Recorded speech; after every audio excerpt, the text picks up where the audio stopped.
Evans to the stage. Definitely one of the people responsible for this great event. Give it up for Kim Evans. Hello everyone, and thank you so much for coming out and supporting our daughter Tori in her endeavors. This particular component of the event is called Rip the Runway of Dreams. And what that is, and our mission in Rip the Runway, is to show children that they can be anything that they dream to be as long as they believe in themselves and work hard. So what we envision with this is for them to see professionals in their own image that are actually living their dreams. So we're going to bring professionals one by one, and they're going to give you a little snippet of what they do, how hard they may have to work, but how rewarding it is once you achieve that dream, so that they can see someone in their image rip this runway, living their dream. First, we have Mr. Jimmy Turner, Jr., who is going to come and tell you what his profession is. A little bit of my background.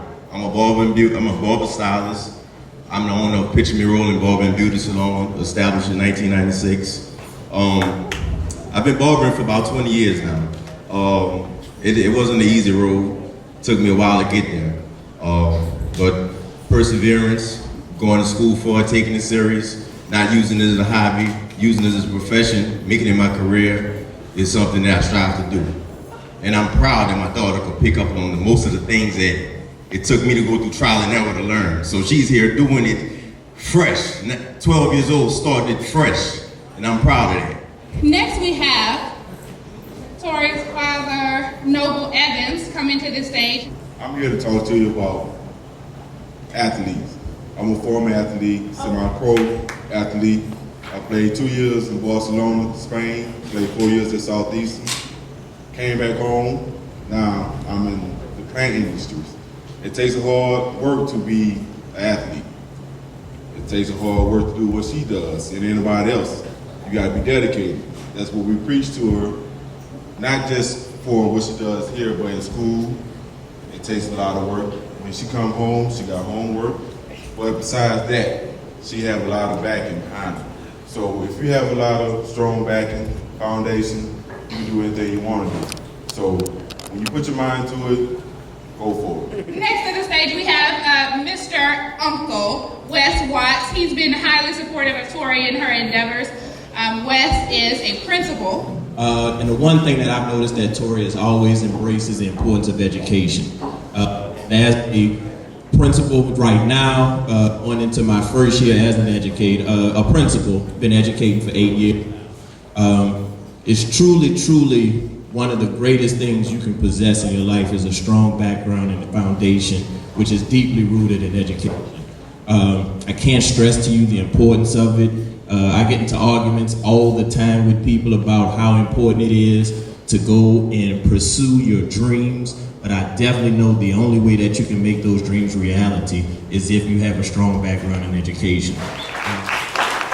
Next we have a multi-talented young man, Mr. D.R.E.A.M, aka Selah, who you will hear perform a little bit later on.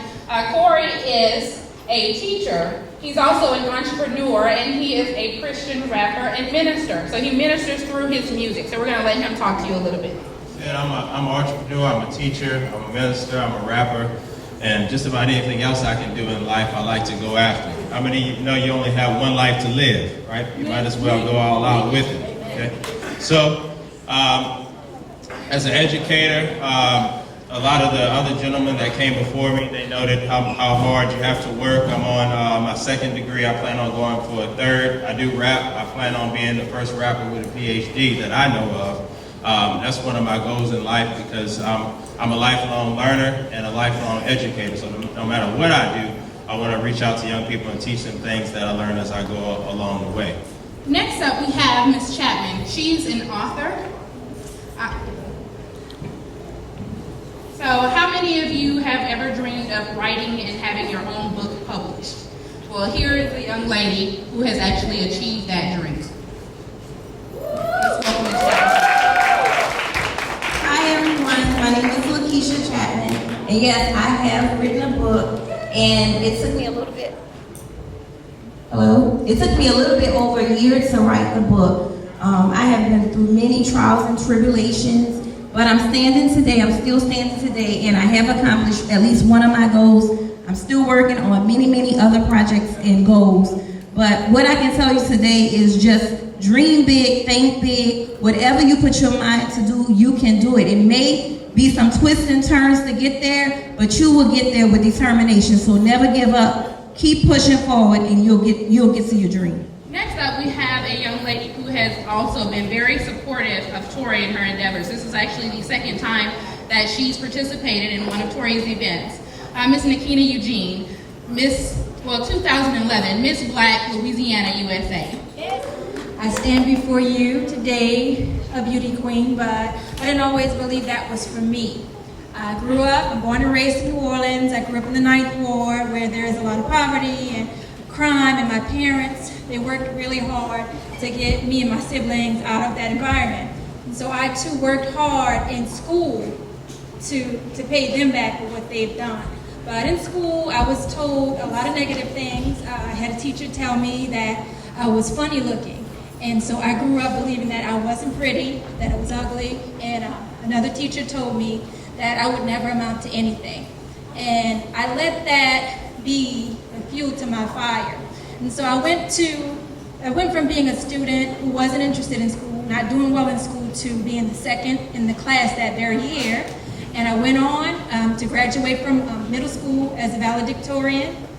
I went on to high school and graduated salutatorian. And then I went on to get a full scholarship at a top 5 school. You know, that's what someone would call a nothing, doing something like that. Someone would call someone a success story. That's what I see myself as, a success story.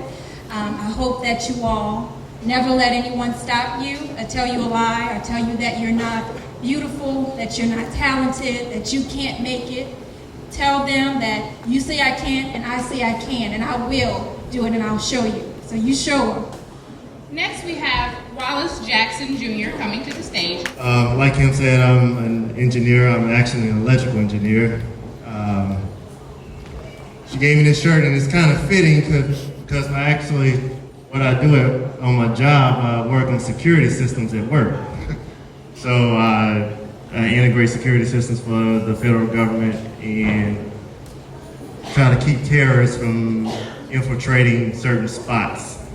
To be an engineer, you have to love math and science. You have to be very dedicated, and it's a lot of physics and calculus and a whole lot of. I took pretty much every math class you can probably take, and you have to study real hard, a very late night study, and you have to be real dedicated. So just keep God first in whatever y'all do, and just every night pray. Whatever you go through in life, just go to Him and just pray. Next up, we have Detective Willie Jenkins, affectionately known as Uncle Willie. Willie is a police detective with New Orleans Police Department. How you doing? My name is Willie Jenkins, and I also want to say congratulations to Tori. It's always important for young people to follow their dreams. I followed my dream. I grew up in the Magnolia housing projects, and during the 90s, 80s, and 90s, which was a rough time in the city. And growing up and having the dream of being a police officer just wasn't the most popular thing.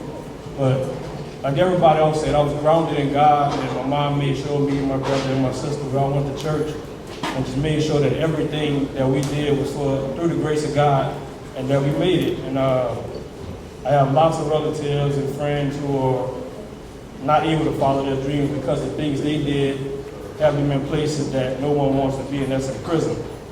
So I just want to say, if you ever have a dream, just keep it grounded in God, and it'll always sprout. Anything that you have in God's hands will always be successful.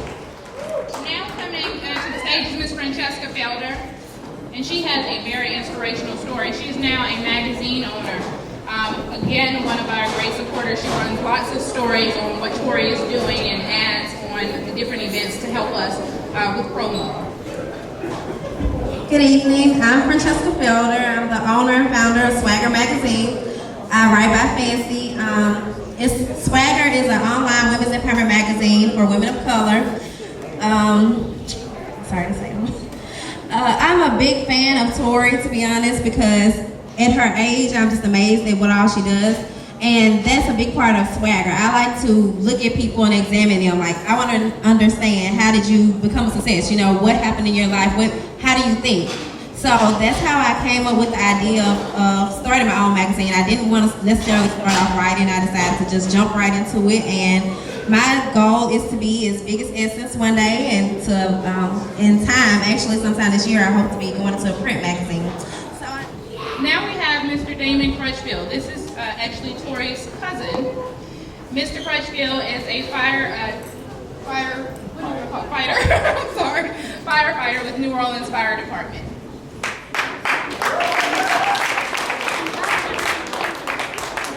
Let's see OFD, y'all. Give it up, give it up. I just want to say I have a very dangerous job, but it's also a very rewarding job. I'm gonna give you a little background. I applied for the fire department in 1995, and I didn't get on until 2000. So that let me know that people really don't quit the fire department. And when I figured that out, I realized there must be something to this job, so I decided to stick with it. You have to go through a lot of physical activity in order to get on the job. You have to go through physical tests, and as well as academic. It's not the highest paying job in the world, but there's more to it than that. One of the most rewarding things that I could say about this job is I got a chance to work during Katrina, and we helped to rescue a few people. And I was on Canal Street maybe, I say a month or so after the water and everything went out of the city, and I saw somebody who was at the compound that we helped to rescue. She just came up to me and hugged me. So I mean, you can't really buy anything like that. Next we have Miss Kenya Lawrence Jackson.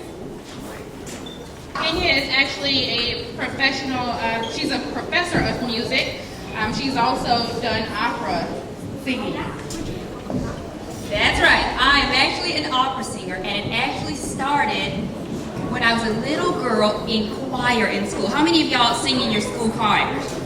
Or like to sing, period? What kind of music do you like to sing? Give me some of your favorite artists that you like to emulate. Like Whitney Houston, Mariah Carey. Those are the ones I listened to when I was growing up. And then I decided I was going to major in music in college, but had never ever sung or heard opera until I got there and took my very first voice lesson and fell in love with it. And I started piano lessons when I was a little girl as well, and that helped me as well. So how many of you play piano? Or like the piano? Or wish you played the piano? You can start lessons right now, something that you can do at your age, and it can help you with something that can actually be a career further down the line. There's so many different aspects of music. It's not just rap, it's not just hip hop, there's jazz, there's opera, there's folk, there's so many different places that you can fit yourself in. Opera just happens to be the one I fell in love with. But if you can start right now at your ages and make that dream come true as you grow in as an artist in your art. So I encourage you guys, if you have a dream, if there's a passion, if it's art, if it's music, you can start now, and by the time you're old enough to get to college, you can major in that, and it can become your profession, your career, and it can be your dream come true. So I encourage you, if you want those piano lessons, go bug your mom. If you want those guitar lessons, bug your dad, because they can actually help you out later on. Okay, last but certainly not least, we have Dr. Leroy Simpson. Yeah, basically when I was a kid, I wanted to be a doctor. I wanted to be able to help people. I saw how doctors operated, how they greeted people, how they always wore suits. That always got my attention. So after 11 years of education and grueling classwork and staying up long hours from 9 o'clock at night to almost 7:30 in the morning with tests at 8 o'clock studying, I finally got to live out my dreams. And my only advice is, number one, keep faith, and number two, keep ambition. Because without those two things, and God on top, I wouldn't be where I am today. So let's keep on pushing.